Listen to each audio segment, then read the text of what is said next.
ఈ ప్రపంచంలో అత్యంత విలువైన వస్తువు ఏదైనా ఉంది అంటే అది మనమే. అది మర్చిపోయి మనం ఏ నగల వెనకాలో, బంగారం వెనకాలో, ఆస్తుల వెనకాలో, సిరి సంపదల వెనకాలో పడుతూ ఉంటాం. మన శక్తియుక్తులు, మన సమయాన్ని, మన కాలాన్ని, మన తెలివితేటల్ని బాహ్య ప్రపంచంలో ఉన్న ఈ అశాశ్వతమైన ఈ సిరి సంపదలను పెంచుకోవడానికి, లేకపోతే ఆస్తిపాస్తులు పెంచుకోవడానికి వినియోగిస్తున్నాం తప్ప మనల్ని మనం పెంచుకోవడానికి, అంతర్గతంగా మనం ఎదగటానికి ఏమాత్రం ప్రయత్నం చేయట్లేదు. ఉదాహరణకి ఒక కారు కొన్నాం అనుకోండి.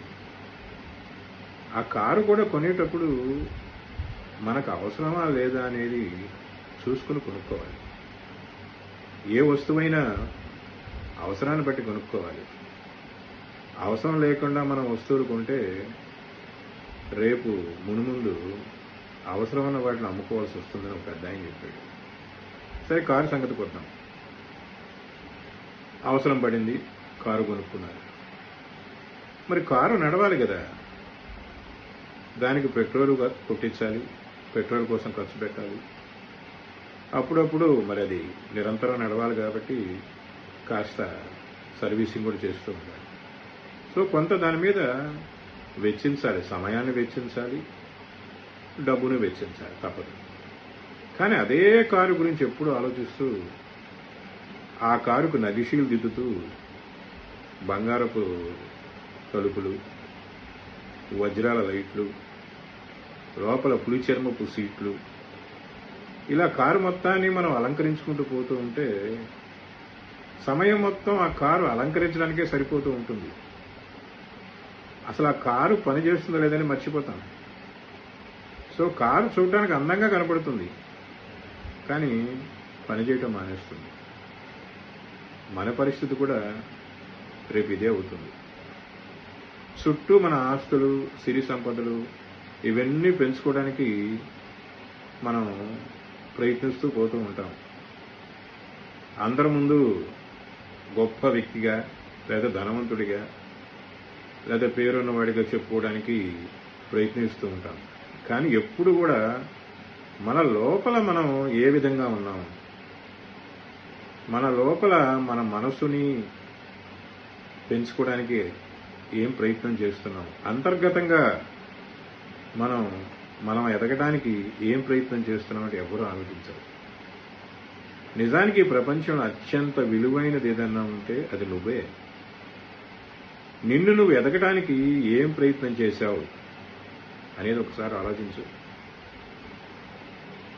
నీ సమయాన్ని, నీ కాలాన్ని, నీ తెలివితేటల్ని, నీ శక్తియుక్తుల్ని నిన్ను నువ్వు ఎదగడానికి వెచ్చించాలి, కానీ నీ చుట్టూ ఉన్న అశాశ్వతమైన మేడలు, మిద్దెలు వాటి కోసం కాదు. నువ్వెప్పుడైతే ఇది మర్చిపోతావో నీ లోపలంతా కుళ్ళిపోతుంది. అంటే ఒక రకంగా కుళ్ళిపోయిన తోలుబొమ్మకి పైపై మెరుగులు దిద్దుతున్నావు అన్నమాట.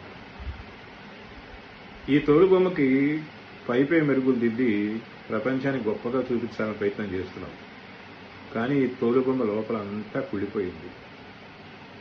కులమత విద్వేషాలతో, ప్రాంతీయ విద్వేషాలతో, అసూయ, పగ, వీటన్నిటితో లోపల నీ మనసు ఉడికిపోయి కుళ్ళిపోయింది. వీటన్నిటినీ దూరంగా పెట్టుకుని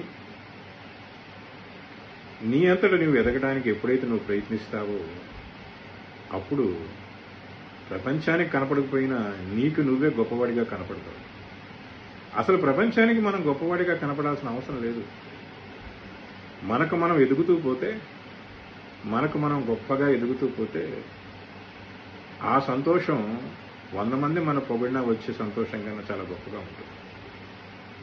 ఒక్కసారి ప్రతిరోజు పడుకునే ముందు ఒక 5 నిమిషాలు మనల్ని మనం ఎదగడానికి, అంతర్గతంగా అంతర్ సౌందర్యాన్ని మనం పెంచుకోవడానికి ఏం ప్రయత్నం చేశామని ఒకసారి ఆలోచించండి. దానికోసం ప్రయత్నం చేయండి. బాహ్య సౌందర్యం కంటే అంతః సౌందర్యం ముఖ్యం. పైపై మెరుగులు దిద్దుకుని ముఖానికి రంగులు పూసుకుని, లేకపోతే అందమైన బట్టలు వేసుకుని ప్రపంచానికి అద్భుతంగా కనపడితే ఏం ఉపయోగం ఉండదు. అంతః సౌందర్యం ముఖ్యం. లోపల నీ మనసు ప్రశాంతంగా అందంగా కనపడాలి. అప్పుడే నువ్వు ఒక మహోన్నత వ్యక్తిగా ఎదుగుతావు. కాబట్టి నిరంతరం ఎదగడానికి ప్రయత్నించండి.